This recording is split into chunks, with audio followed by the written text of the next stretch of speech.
So this is a tour of the station. When you enter, this is what you see. Welcome to WPVM, and what we're about. We're the Asheville's first community radio station. Over here is another little sign telling people about our small history of radio museum that we have in the station. They're supposed to follow the black arrows and stop.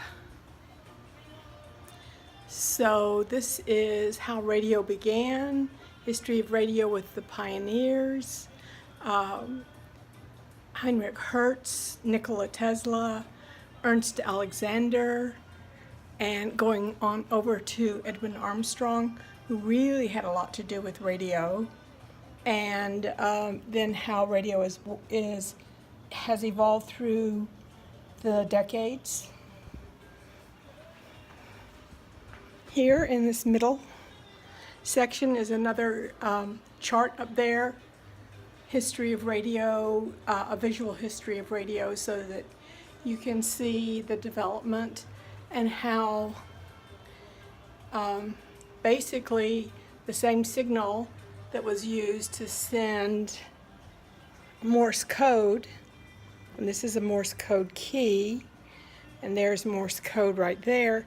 The same signal that you use to send Morse code is what you use for Wi-Fi and wireless. And so this, you can hear as I tap on this battery onto a quarter. That's a radio signal. A little more of the history here for people to read, and different radio waves or the electromagnetic spectrum graph showing you where radio shows up, where radio waves show up on the spectrum. Then we get into our vintage radio collection. Here's a good history of Edwin Armstrong right here, telling you a lot about him because he really invented what makes radio happen today. And then in this middle section is a way that you can go to use a QR code to go get even further information. These are some of our vintage radios that are collectibles, considered collectibles. This is a Fata Catalan radio. This is a radio that's very unique. It's made in Japan.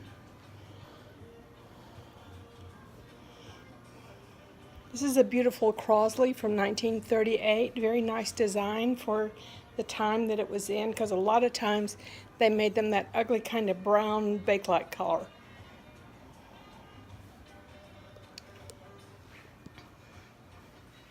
This is our office area with a lot of record collections in there, and computers and file cabinets, more collectible radios here, and an homage to Crosley, because Crosley really did a lot for radio. Up at the top of the wall there, you can see WLW's tower. Crosley had what is called the first and only super station.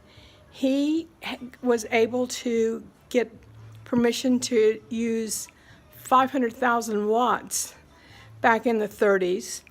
His signal went all over the world. He interfered with communications even in Germany, and Hitler complained bitterly about the fact that that signal was leaking over into Germany with the propaganda that they were sending out from Cincinnati.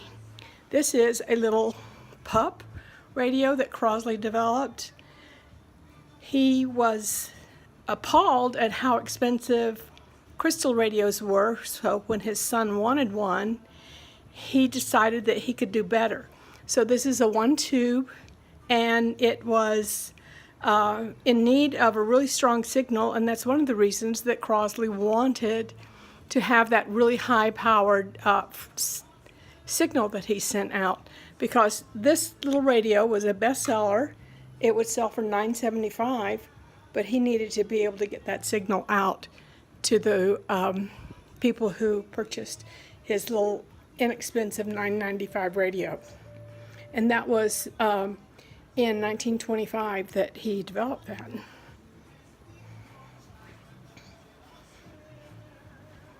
On this wall is history of WWNC radio and the interesting programming that developed because of the interesting programming that happened in that time frame from mid-1920s to mid-1940s. The top picture is of the George Vanderbilt Hotel, and many recordings were made up there. There was a beautiful pergola garden up there. Ralph Peer came and did a lot of recordings there, and they were what helped put regional and traditional music on the map for the whole world.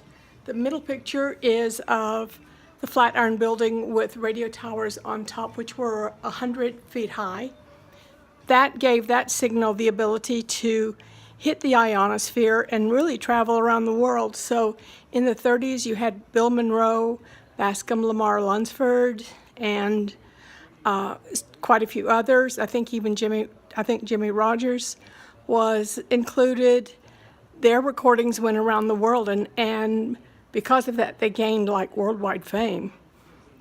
This is a picture of the Citizen Times building with right here the call lines of call signal of WWNC, or the call letters of WWNC, because Citizen Times had the license from like late 1926 to 1954, according to the FCC's files. So here's kind of like a little scan of the lobby area.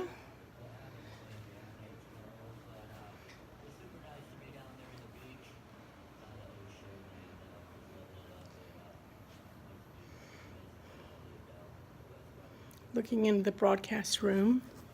In here we have a lot of regional and local music history on the walls, starting with Olive Dame Campbell, who discovered when she came down in the early 1900s the authenticity of the music in the Appalachian area, due partly to the fact that the area was so hard to get to.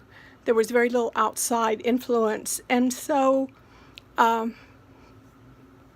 traditions, music, language was very similar, very, very close, and much truer to the old English, Middle Elizabethan English than was actually still happening in the British Isles.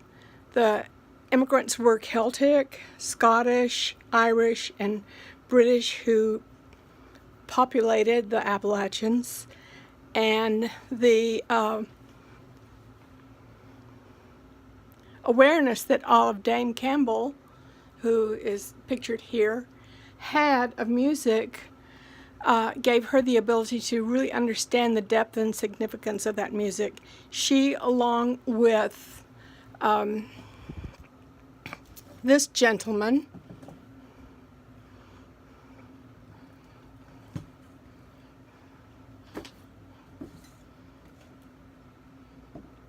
Cecil James Sharp, they collected as much of the tunes as they could and put them down for posterity and helped to establish our area as significant in music history and early Americana music. Here's some close-ups of Bascom Lamar Lunsford, who is incredibly significant in preserving the old tunes. He had a huge repertoire of what he remembered, and he is worth looking up. You can go to our website using this QR code, and a lot more information about these very significant people are on there. This is the session list that Ralph Peer recorded at the top of the George Vanderbilt Hotel whenever he came to town to record. He came because Bascom Lamar Lunsford ran into him in Atlanta and said, hey, you need to go up to Asheville and Western North Carolina and see what they've done, what's happening, what has happened up there as far as music is concerned. So this is the session list. This is a picture of some of the